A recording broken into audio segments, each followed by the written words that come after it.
All right, we're back. We got our next guest on the line. Very excited to have him on here. I've been giving him a hard time over the past couple of months to try to get him on ATG Radio for the first time. Finally, we got him back on here, and it's to talk about his return to the ring on the 29th of June, going down to the Manchester Arena in Manchester, England.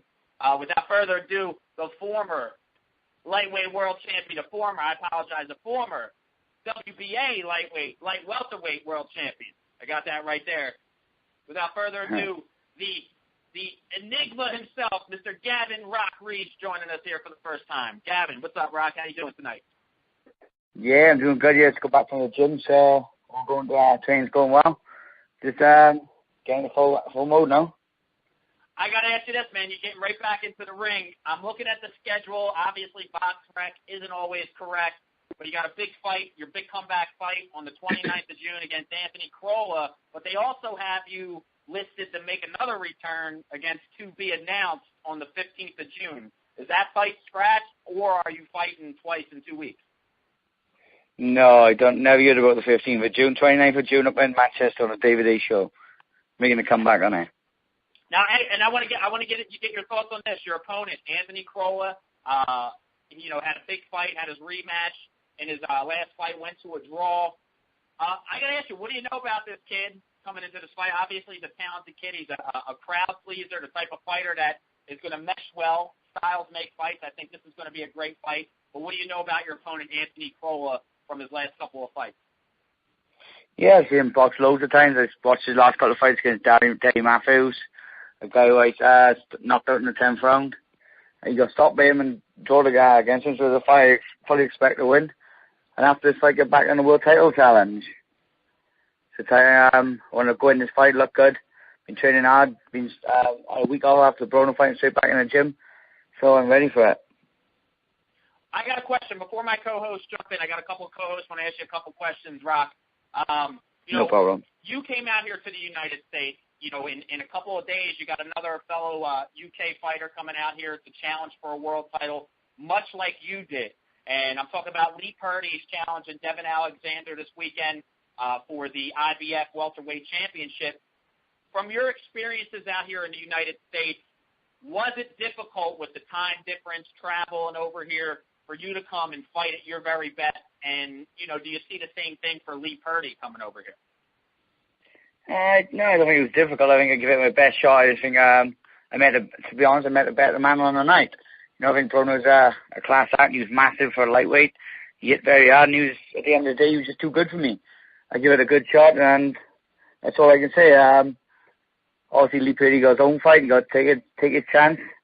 He's got a big punch, and he's hoping to land him on him. Hey, Kevin, this is Michael Dawes. I want to ask about another guy, a Scottish fighter, just fought this weekend, that was actually being groomed to fight, the guy that just defeated you and Adrian Broner, Ricky Burns. Yeah. Adrian Broner apparently moves up to welterweight fighting polymonology. Ricky Burns takes this mandatory defense of his title and loses all 7 rounds, and the guy quits. What was your thoughts on that fight, and is that somebody that you're looking forward to in the future? Yeah, of course, as a fight, guess another way, could be fighting Ricky Burns down the line. I thought Gonzalez had hard, 7th round, started struggling, and you just got out there the easy way. Like we say, he was up on all the scorecards. If I was me, I would have went on, if I had a bad hand, try and jab my way to the last round, whatever, I would never quit like that. You can see in a Broner fight, I would take the shots, keep coming back, and as a real fighter, so obviously that Gonzalez is talented, but I think he's a bit of lack in the art department. Let me ask you this. After your loss with Broner, you put up a very good fight. You showed a lot of heart. You're fighting a guy, Anthony Crolla, that's not a pushover at all. I mean, he's a very, very tough. A lot of guys here in the States don't really know him. He was supposed to fight Eric Morales a couple years back. That never happened, but the guy is a tough, tough guy. You would have got a pass if you would have just took a tune-up fight, but this is not a tune-up in my opinion. Why taking such a tough challenge right after Broner? Well, at the end of the day, I'm 33 now. I can't afford to be just having make-buy fights, as you mean. I want to fight the best. That's why I've come to America. I fought Broner. I give it my all. Like I said, I'm 33 years of age. I ain't getting no younger. I want to test myself against the best, and that's just the way I like to fight. There's no point in me going in there beating someone up for 4 or 5 rounds and getting a stoppage. Like I say, I just want to have a good test, good fight for the remainder of my career. Well, I got one quick question and then one last question. You know, like I said before, you went to Atlantic City. You showed a lot of balls on that fight, a lot of heart. You know, American fans love that. I mean, I know, the English fans, they see it all the time. A lot of the English fighters got a lot of balls. You know, you bring that here, they kind of latched on to you. You know, a lot of the fans they want to see you again. Yeah. Do you ever have any anticipation of fighting back in the States? Yeah, look, I can't see why not. Like I say, like obviously got my fight lined up now. I'll just take whatever shots. There's other big fighters. There's DeMarco. There's loads of fighters. Like there's a lot of talented big group. So I'm ready to fight anyway and go anywhere to fight them. I proved on I come to America last time. I come again.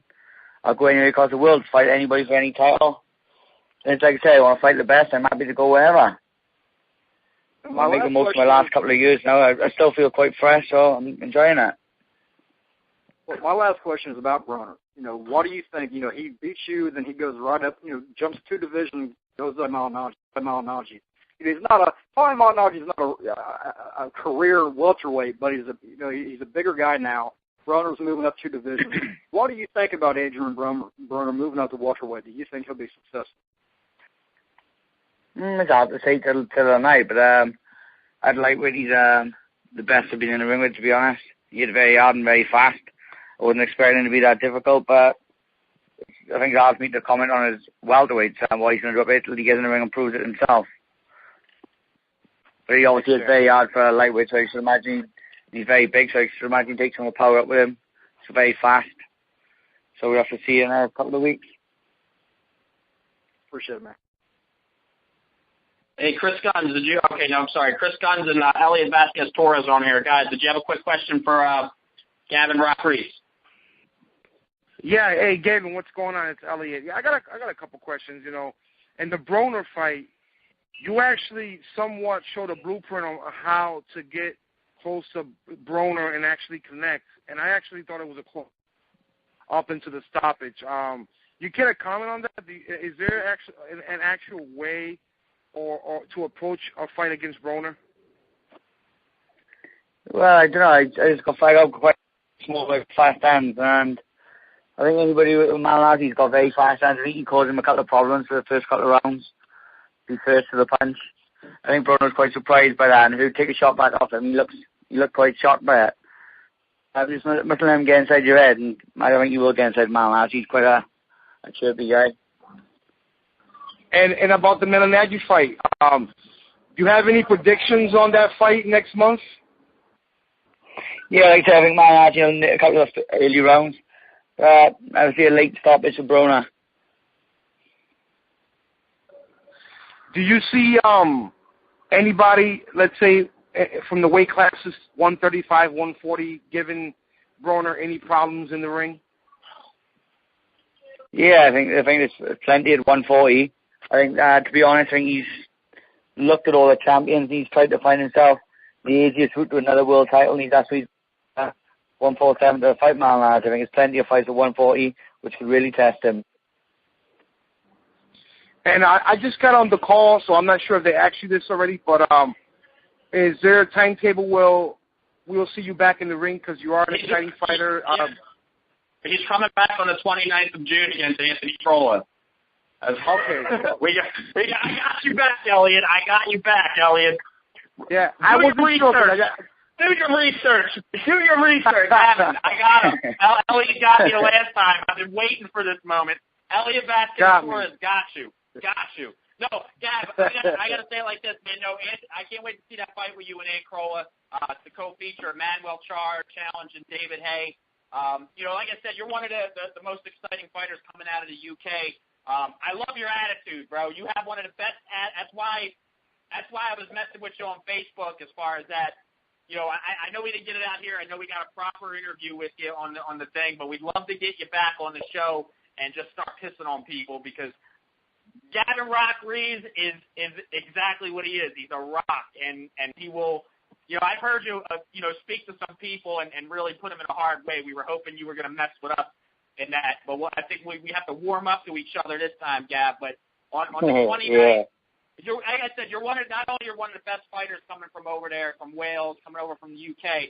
Like I said, you're one of the best characters over there, and I think in this industry, in professional boxing, you got to have that character. That's why you got a lot of fans. That's why a lot of people love watching you fight, and that's why we were looking forward to having you on the show for the past year. So on the 29th, Ant Crolla, very tough guy. You're more experienced. You're a former world champion. I know. My dream match over there is you because you're down at lightweight division. You and Ricky Burns locking horns, fighting for the title. You've had some, like I said, in your career, you've had some very, very good victories. Went toe-to-toe with Adrian Broner. And Gav, let me ask you this, too. For the listeners listening to the show right now, where can they follow you on Twitter? It's Gavin Rees. Simple as that. Gavin Rees. Yeah, simple as that, yeah, Gavin Rees.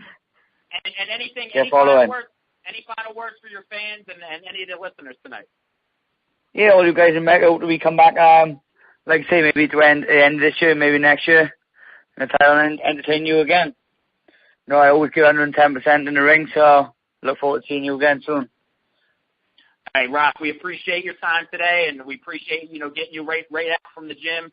Once again, man, we wish you all the best on the 29th of June in Manchester, and thank you so much, man. You have a great night. And thank you very much. Thanks, Jeff. Okay, bye.